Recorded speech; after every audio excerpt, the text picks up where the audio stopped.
Okay, guys, welcome back.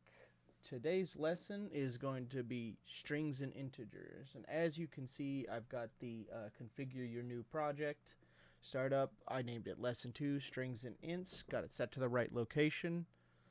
So what I'm going to show you next is something that I do all the time. And we're going to do this now. We're going to go over this. So in my first lesson, I said that that C sharp now uses top level statements, which just puts the main and you just write straight onto main. Well, we're going to change this up a little bit just so that you guys can all see what normal code looks like without a top level statement. And this just kind of shows you like all the bare bones that are behind the screen and everything that you're not always going to see, because some companies might not use top level statements. Some applications might not use top level statements.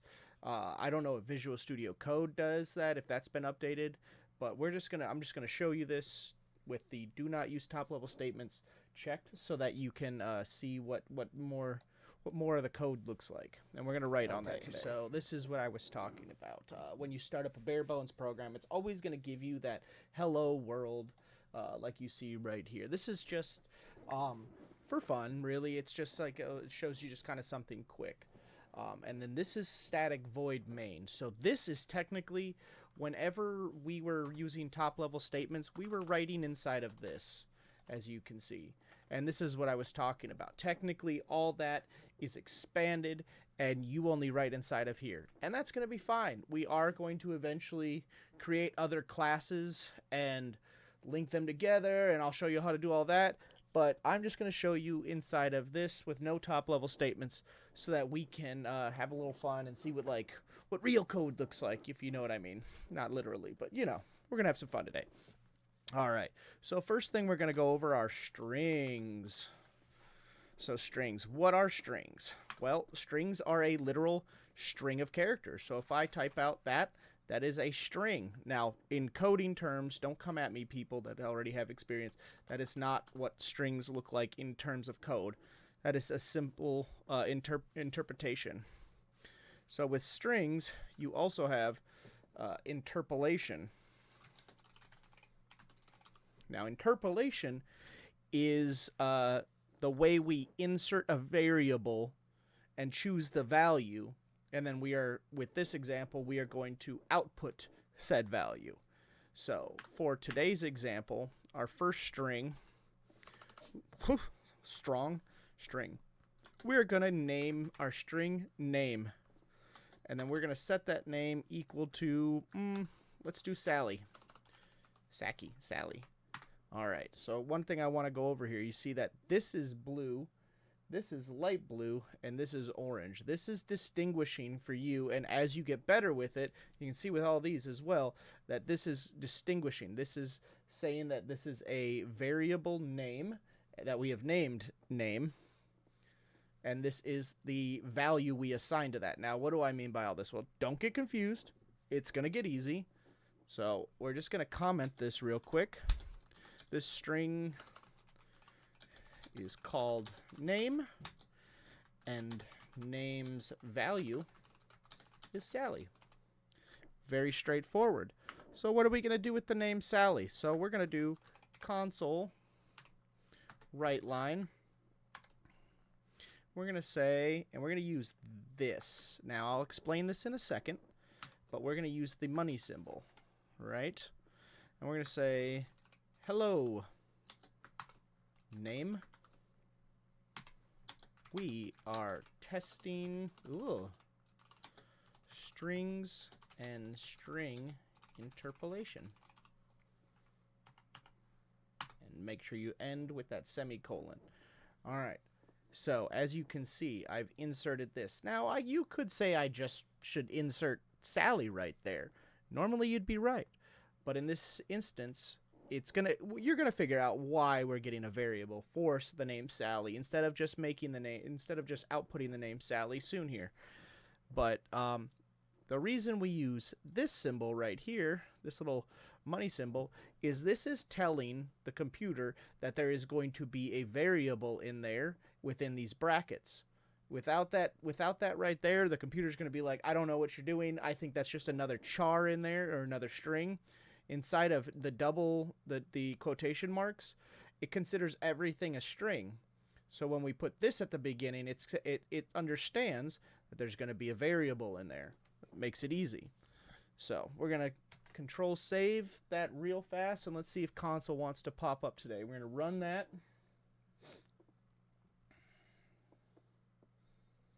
There we go. Console pops up. Hello, Sally. We are testing strings and string interpolation. Perfect. Hit any button to close the window. Good. Good stuff. So we're going to go over this real quick once more. So just to clarify, we're declaring, and that's kind of the lingo, the string variable as name, and the value given is Sally. So when we call that name string, it will return us the value of it. Why are we doing strings and not just like regular, here, we'll do this, variables. Why are we using string and then calling it name2 and not just doing like S? Why are we not doing that? Well, that's actually a good question. So technically strings can hold a single character or multiple characters, or I can have it do all that and that and that, and then it'll output that if I set it to that, right? We don't need it to do that. But if I do need to do a single character, string works. But if I use the variable, and we're not going to use this right now, char name3 equals, and then we're going to use single quotation marks, S. That's for chars, that's for strings. Single quotation marks. If I use this, but then I try to put stuff in there, ooh, look at that. It's already like, hey, I got red squiggly line. I don't like that. It's because it does not work for multiple characters. It works for a single symbol, a single character. So I hope that makes sense. So what happens if we use numbers in here? So we're going to go back up here to string 2, and I'm going to put numbers. No red squiggly line? Why is that?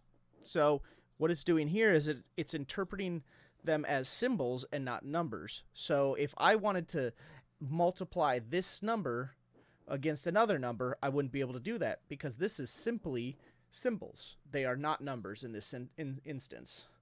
And I want to show you guys how to like add, do numbers and use integers and all that stuff now. So let's go ahead and, where's the comment out? I know there's a way to do it. I always forget. There it is. No, that's commit, not comment. I'm being silly. Oh, it's somewhere. Anyways, we're just going to go through and just comment these out. We're going to save these for later. I always like to come back to this stuff. All right. So next up, we're going to work on integers. Oh my God. Oh my gosh! Stop! Well, for the non-math folk out there, integers are essentially just whole numbers that we're going to call similar to strings, but in this case, we're going to use them for simple addition. So right out the gate, we're going to do a thing. Let's give it a space. We're going to do a comment, call it variables. We're going to say int num1, and then, yeah, we're just going to leave it at that. Int num2. It already knows what I'm trying to do. Don't you figure me out. And then int num3. I'm just going to hit tab. As you can see, it's going to autofill it. And no, we don't need int num4. Now we're just going to do int sum. We're just going to do a sum because that's going to add everything together. So what we're going to do next, scroll this down a little bit. I like my things in the middle of my screen. Console right line. So we're going to, you can see it's grayed. We're going to tab it. So we're going to give them a message. What should we say? Let's say enter your first integer here. Now give it that. Let's give it a space, because then on console it's going to blink and it's going to have a little space right there. Make sure we end this. Output to tell the user to give us a number. And that's what we're doing. Then we're going to do something like this. Num1 is going to equal int.parse. And then you see how it fills in console.readline? This is new for you guys. Console.readline is going to get a command from the user. This is great. This is going to teach you guys how to give and get answers. Right? So this is the user input. Perfect. All right, next up, we're going to ask for the second number. So console.writeLine, oops. And then we're going to say, enter your second integer. I'm going to change it to number because I hate saying the word integer over and over. You guys have already heard me say it 40 times now. And this is the, gosh, I'm just Control Z backwards. Output to get answer for num2. Now, you guys don't have to do num3. I'm just going to do num2 and num3 to show what I'm doing. Num2 equals int parse. Brain turned off there. You forgot your own name for a second. Okay, yeah, that was weird. Int.parse console read line, and now this is where we get user input for num2. All right, and now we're going to do that one more time for num3. Console write line, enter your final number here. Oh my God, don't hit the L button. Final output to user for num3. And now we're going to say num3 equals the int parse console read line. All right, now, oh, we got a little error right here. What's going on here? Writes the current terminator standard output. So this is giving me an error, but I think it's because I just put a dot there for some silly reason. Big silly goose. There we go. Good and gone. All right, now if you notice, there's a squiggly line under sum, but none under num1, 2, and 3. Now, if you were paying attention, what it's essentially saying is that it is declared but not used. So num1 has now been declared right up here and now been used here. Num2 is declared here, used here. Num3 declared, used. So it's saying we haven't used sum yet. Why not? Well, we're about to, so don't you worry. All right. So now we're going to finish everything. Oh, let's comment our line. You don't have to comment every line, but it's good for beginners so that you can come back and look at your code. Final user input. All right, now we're gonna do. Let's see. Should we do an output? Yeah, we're gonna do an output. So console.writeLine. Here is your total. And with that, we're going to say, I think we're going to say, oh, I need to do, you see how it didn't do anything right there? It's a perfect example. And now it turned white. There we go. Let's see. We need to add it together first. I'm being silly. We're going to say sum equals num1 plus num2 plus num3. And then finish that right there. Now, you're going to see it kind of auto-corrected. If it looks like this, it's not going to do anything. It's still going to operate the same. The computer doesn't see blank spaces. This is mostly for human eyes. And now we're going to say sum. And then end it with our semicolon. And now if we've done this right, this adds everything together and gives that total to variable named sum. This outputs Ooh, gosh. The variable named sum. Now, if we've done everything right, we should hit Control S, and we should be able to run our program. Enter your first integer here. We're just going to do 1. Enter your second number here, 2.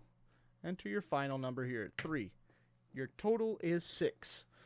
And that is correct. Perfect. All right. So, now that we've done that, I do want to show you guys one other way we technically can do this, because this is not wrong in any way, and what I'm about to show you is not wrong either. But this is some way you can do this instead. You can do console write line. It already knows what I'm about to do. And you can do your sum total is, and then I forgot to do the thing again, but this is good. This is reminding me, getting back to the basics is good for everybody. Your sum total is, and then we're going to do num1 plus num2 plus num3. Bam. And in a semicolon. So this is not wrong. This is not wrong. They're just used for two different occasions. If you ever need to call sum again, this will not let you do that, because we are only running ints num1 through 3.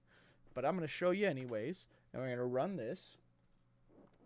Bam. Enter your first integer. 1, 2, 3. Sum total is 6. That's correct. This is just going to add those up really quickly. Again, neither one of these is technically wrong. They are just different ways of doing that. All right. So now let's go over some other stuff. We're going to type some notes in here. Why integers? That's a great question. So integers are easy to use. They're easy for algorithms, and they're easy on beginners. Now you're saying to yourself, what if I want to use like decimals? What if I want to do calculus? Well, you need to start adding new libraries. What are libraries? You see how namespace right here is being used? Technically, namespace itself is a library. There are other libraries, and we will get into libraries later, but right now they are not necessary for us to do what we are doing currently. But we are doing simple mathematics just so that we can get the hang of all this. Then you said, what happens? What if I don't use ints? And this is kind of what we do in the coding world. We just shorten everything down to ints, chars. We don't say the full thing. What happens if you don't use an int? You're going to get what's called an exception. Exceptions just equal errors. It's just going to tell you like, hey, this number was passed along, but I don't know what to do with it. Here's your exception. That's all that's going to happen. Your computer's still going to move that number into that spot. So if I say num1 is, negative 4.627, it's going to move that and save that as an integer. But when it comes time to use it, it's going to say, that's not an integer. I don't know what to do here. I hope that makes sense. So why does it do stuff like this? Well, math is so much fun. You have operations and the order of operations. Who remembers PEMDAS? Well, that's basically how things work in your computer. If you've ever used one of those really smart calculators like the TIs and whatnot, I have 2 of them. They're really smart, but you have to give it the equation very carefully. So, for instance, it needs to do multiplication, division, and remainders first. We're just going to do remain. It has to do those first. Then it will do addition and subtraction. Why does it do that? That one's kind of a longer explanation. But what happens if you have multiple addition? If like you're like doing like 8 times 7 divided by 6. What's it going to do? Well, computers read left to right. So it's going to do the 8 times 7 first. Well, just 8 times 7 first. It's going to figure that out, and then it's going to do the divide that by 6. So that's how that kind of works.